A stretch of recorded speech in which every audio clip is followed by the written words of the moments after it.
Hey, it's me, MLB. Here is chapter 40 of Future, and this one is titled First Love. You ready for school, Ginny? Kiri called up the stairs as he waited at the bottom. Yup, Ginny called back happily.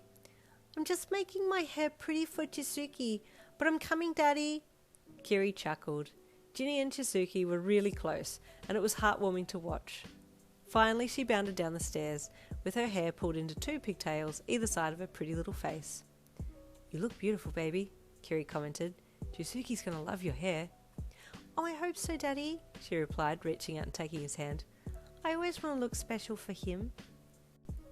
Hi, Chi, Ginny called as she saw Chisuki hopping out of the car with Mrs. Bakugou at the school.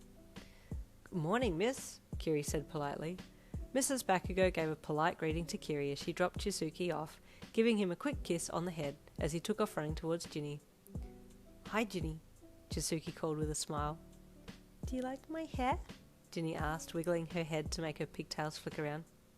Yeah, they're cool, Chi replied with a similar smirk to his daddy's. Hi, Ginny and Chi, a little voice said from the side.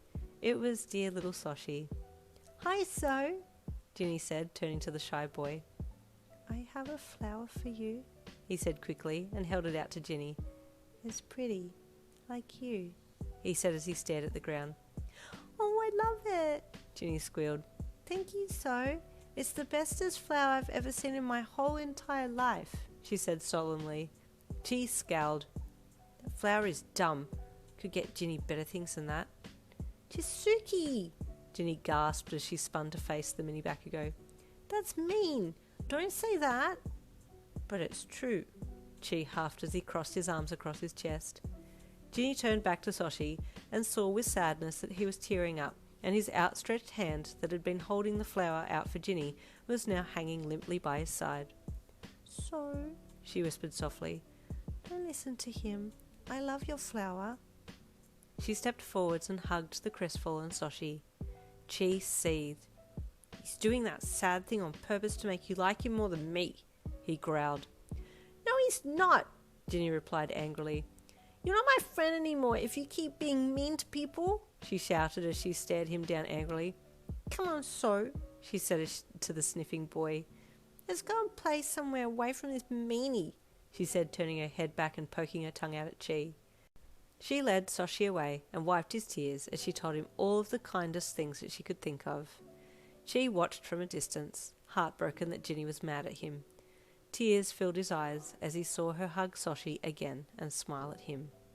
In a fit of 4-year-old rage, he stormed off to the other end of the playground and threw his bag on the ground. Why can't she just play with me and me only? Why does that dumb Soshi always have to be around? He thought angrily as tears spilled down his cheeks. I need to talk to her, he resolved, sniffing his tears away and wiping his face before he stormed back to Ginny. Oi, he said in his most commanding tone, imitating his dad. I need to talk to you. I need to tell you something important. Meet me in the tunnel. The tunnel was a spot where the kids would discuss all kinds of important and secret things. If you were told to meet in the tunnel, then something big was about to go down.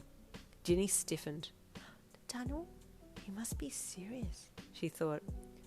So, I have to go and talk to Chi, but I'll be back, okay? Wait for me, she said with a smile. So nodded shyly and watched as Ginny followed Chi to the tunnel. What did you want to talk to me about, Chi? Ginny asked once they had crawled inside. I don't want you to be friends with anyone else, just with me, he said bluntly with a scowl on his face. That's a mean thing to say, Chi, and I can be friends with whoever I like, Ginny said sternly. Well then, if you do something special with me, then you don't do it with anyone else, so that I know we're special friends, he said slightly bashfully as he heard his own words. Like what? Ginny asked dubiously. Like, I don't know, maybe holding hands, he said quietly as he looked away, his face turning bright red with apprehension. Ginny gasped and blushed. But Chi, only mummies and daddies hold hands, she squeaked. Isn't that a naughty thing to do? No, he said sheepishly. It's okay, you're not going to have babies or anything. It just means we're special friends. But you can't hold anyone else's hand, okay? Just mine. It's our secret. But, Ginny stammered shyly. Does that mean we love each other? Chisuki recoiled a bit. Had he been too bold? Now what? Yeah, he said, trying to be brave. Yeah, it means we're in love but no married. Oh, Ginny replied as her blush deepened, her heart beating wildly. Okay, she said finally. But we can't hold hands where people will see us, okay? We need to do holding hands when we're hiding. Yeah, okay, Chisuki replied. After school, meet me here and we can hold hands. Both kids were bright red in the face now, overwhelmed with emotion. Chisuki, his first confession, and Ginny, her first love. They smiled at each other and backed out of the tunnel, running over to the other kids. Are you okay, Ginny? Soshi asked the little girl as she approached him. Yes, she squealed. I'm in love with Chi, but don't tell anyone, she whispered excitedly.